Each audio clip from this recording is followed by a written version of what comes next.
Viewers, আসসালামু আলাইকুম। Welcome back to my channel cooking show by Shahana. আজকে আমি আপনাদের তৈরি করে দেখাবো খুবই মজাদার একটি পায়েস। আমার টিউটোরিয়ালটি ফলো করলে আপনারা খুব সহজেই মজাদার পায়েস তৈরি করতে পারবেন। এখন চলে যাই মূল রেসিপি। ভিউয়ার্স, আমি 2 মুঠো পোলার চাল নিয়ে চালগুলো আমি আধা ঘন্টা আগে ধুয়ে ভিজিয়ে রেখেছিলাম, আর এখন পানি ঝরিয়ে নিয়েছি।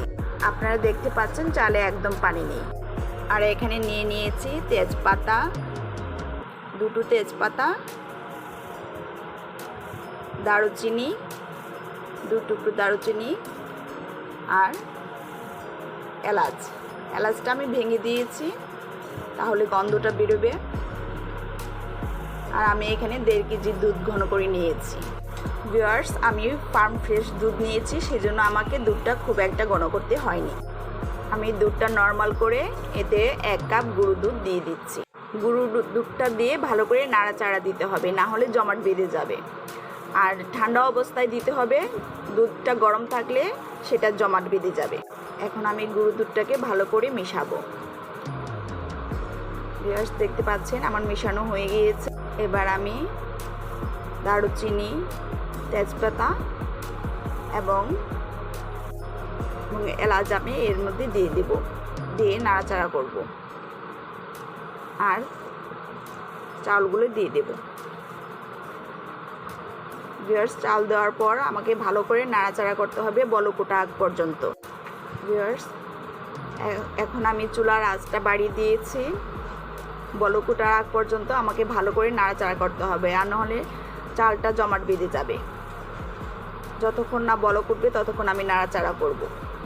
ভিউয়ার্স, 1 কেজি দুধে 2 মুঠো চাল লাগে, কিন্তু আমি এখানে 1.5 কেজি দুধ নিয়েছি, কারণ আমি গুঁড়ো দুধ অ্যাড করেছি তাই। আপনারা দেখতে পাচ্ছেন বলক উঠে এসেছে প্রায়। দিয়ে দিয়েছি 1 চিমটি লবণ। ভিউয়ার্স, বলক উঠে এসেছে। এখন আমি এটাকে ঢেকে দেব এবং চুলার আঁচটা কমিয়ে দেব, একদম মিডিয়াম দিক করে দেব।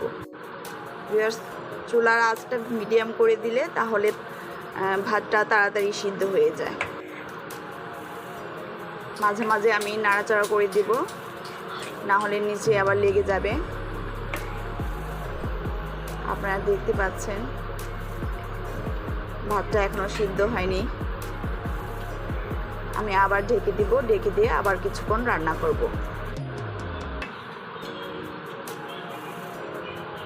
ভিউয়ার্স, আমার ভাতটা সিদ্ধ হয়ে গেছে, আপনারা দেখতে পাচ্ছেন। এখন আমি এতে আধা কাপ পরিমাণ চিনি দিয়ে দেব। আপনারা চাইলে আরও বেশি দিতে পারেন, এটা যার যার মিষ্টির পছন্দের উপরে নির্ভর করছে। আমি আরও 5 মিনিটের মতো এটাকে রান্না করব। আমি এ থেকে এলাচ, দারচিনি এগুলো উঠিয়ে নিয়েছি। ভিউয়ার্স, আমার রান্না হয়ে এসেছে। আমি এখন এটাকে পরিবেশন করব।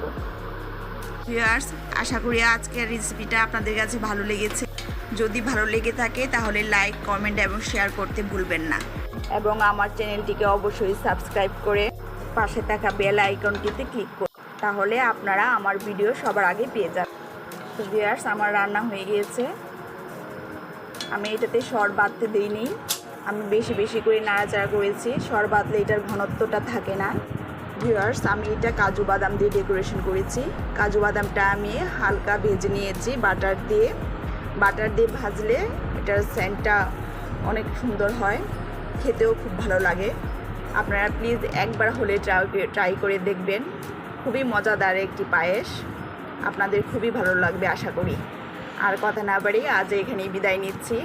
আরেকদিন দেখা হবে নতুন কোনো রেসিপি নিয়ে। আজ এই পর্যন্তই। আল্লাহ হাফেজ।